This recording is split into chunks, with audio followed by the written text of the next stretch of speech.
Okay. Well, maybe I'm gonna split... I'm not sure if I'm gonna split that into 2 parts, actually.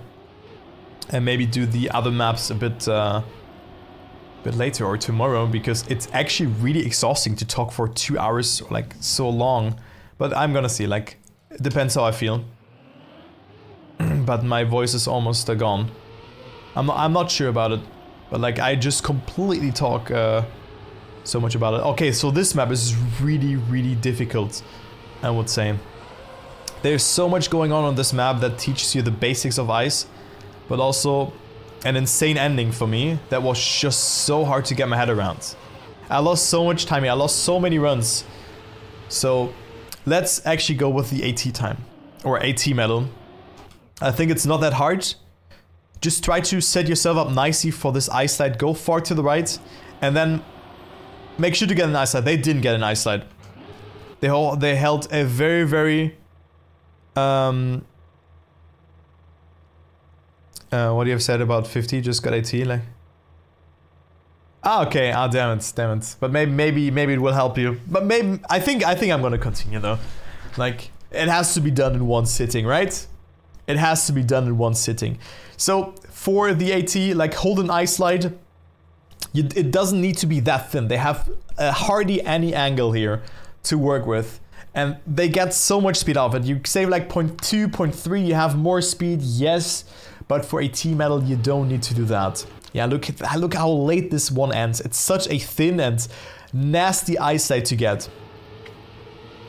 And then here, also, I have the feeling that you have to enter the ice slide earlier than you think, because you have a banked platform here.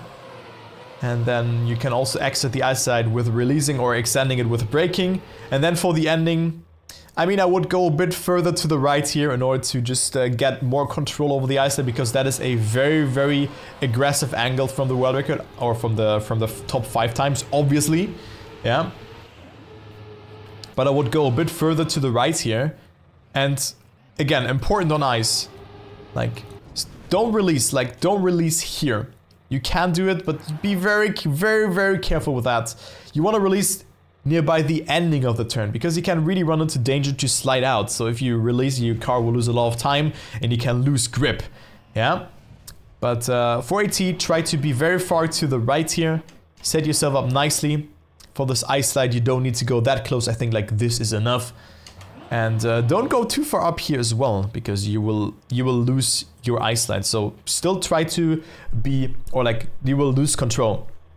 So try to be on the flat surface all along in this moment, or just go a bit further up. But if you like over angled, your car will lose a lot of time and a lot of speed. Alright, now for the world record, because I actually had to like dig deep into this map before I got top 1000. Even though I would say I'm not the worst ice player in existence, it is alright. But what I figured out is that the start it's such a precise ice slide. You can see like how late they steer to the right. That's crazy how much how thin the ice slide is. And then you can hold it with like just tapping, releasing, tapping, but you want to hold it up until the end. And you just get so much more speed out of that, and also you're like 0.2 ahead of your former time, which is just so much time to gain. Yeah. So that's what they're doing, and then they enter the ice set. Also, I mean, this ghost is actually not doing that. This is Twist, who's a bit further right side. Yeah, kind of sticked it through, but he lost a bit of time in the exit. So what do we learn? You need to be a bit more on the left side and then go fully aggressive right in order to get a very good entry and apex for this ice slide, which you probably don't want to adjust at this point. You just want to let it go. And then here you actually have a small drift. Like, are they drifting? Yeah, they are indeed drifting. Or am I tripping?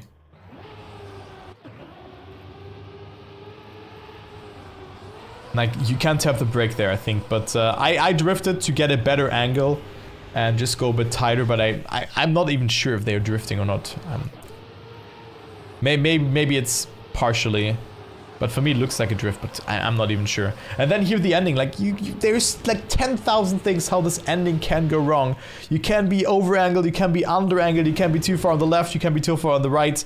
This is such an insanely hard eyesight to get. And then you need to consider, you go upwards. So what do you need? You need speed. And the more, like if you have plus 10 speed here, you will gain like 0.3. That is so much time that you're just gaining with no effort at all. Just a better eyesight and not even going closer to any walls. Just a better exit from the eyesight, which you maybe thought is good. So this one is really important. So make sure to not try to hold this eyesight for too long and try to end it that you are facing straight. Yeah, and I of course don't have to mention that every eyesight needs to be exited in a straight manner. So if your car is angled, you're gonna slide out and your car is gonna drift. And like this is how you're gonna lose speed. So you don't wanna do that.